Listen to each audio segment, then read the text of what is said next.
get my notes to remind me while I'm here as also.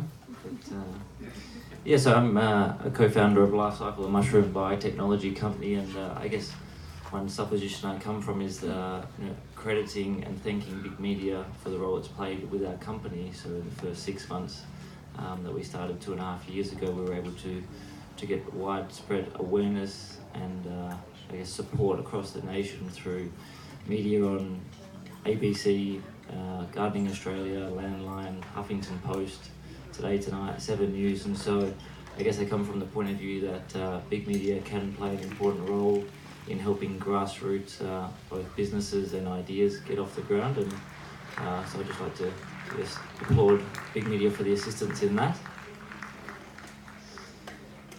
The most consistent thing we have ever received, I believe, is fake news. There is propaganda everywhere, and for the most part the agenda is superficial information, and so the fact we are talking about it like it is new is very concerning.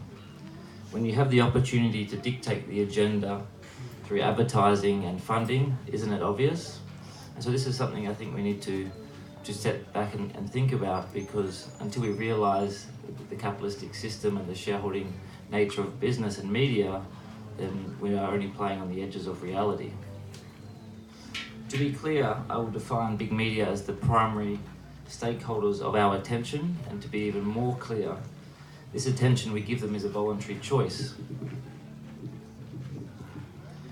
The evolution of our attention has moved from reading newspapers cover to cover, to listening to the radio around the table, to watching TV from 6 p.m. till 10 p.m. each night, to now scrolling through our mobile phones from 7 a.m. to 11 p.m.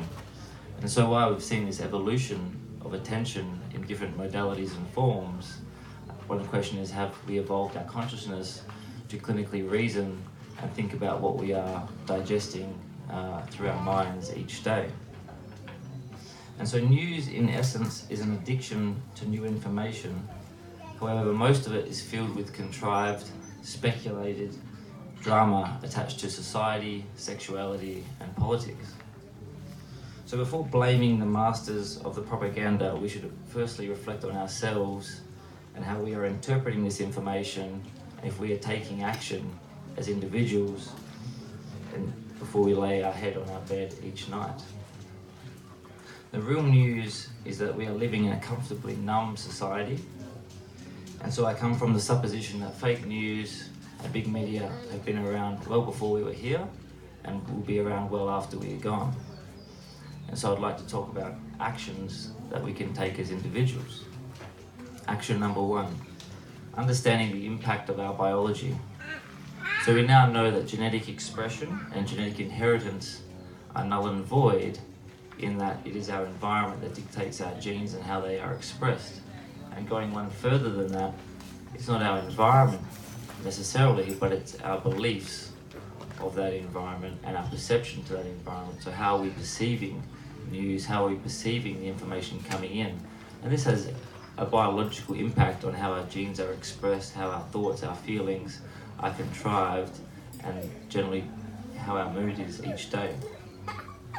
So the question we must ask ourselves is, what is our perception of fake news and big media? And this will determine our biology. Action number 2, civil disobedience. In 1849, Henry Thoreau wrote an essay called Civil Disobedience, where he asked, what should an honest citizen do to something they oppose?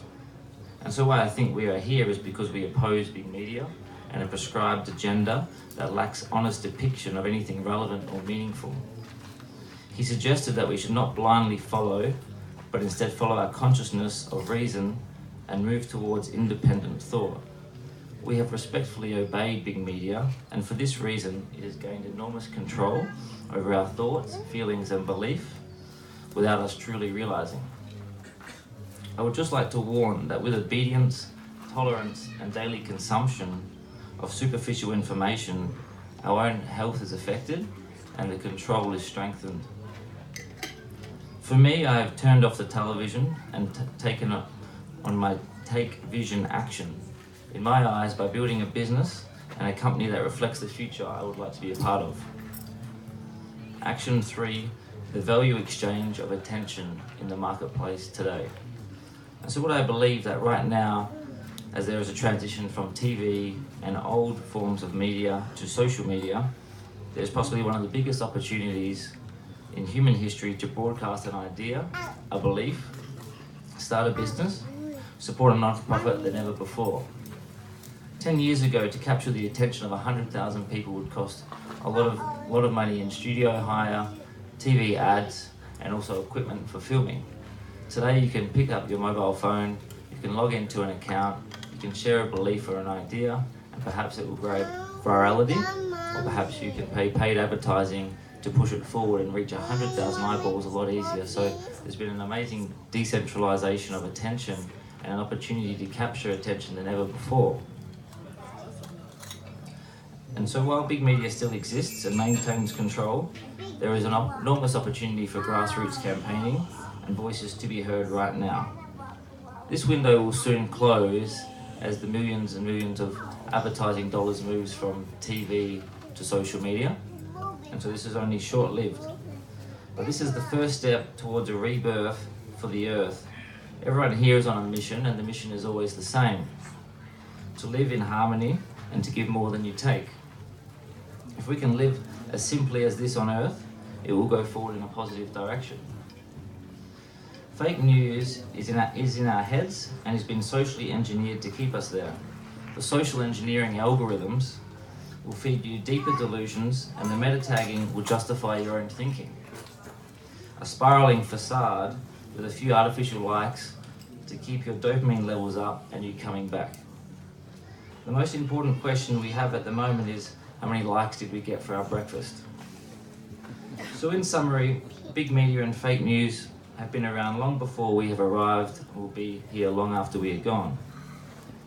And so I guess some of my suggestions are understanding the perception determines your biology, and you're in control of that. There is a need for civil disobedience, and the opportunity for expression and freedom of speech has never been better than right now.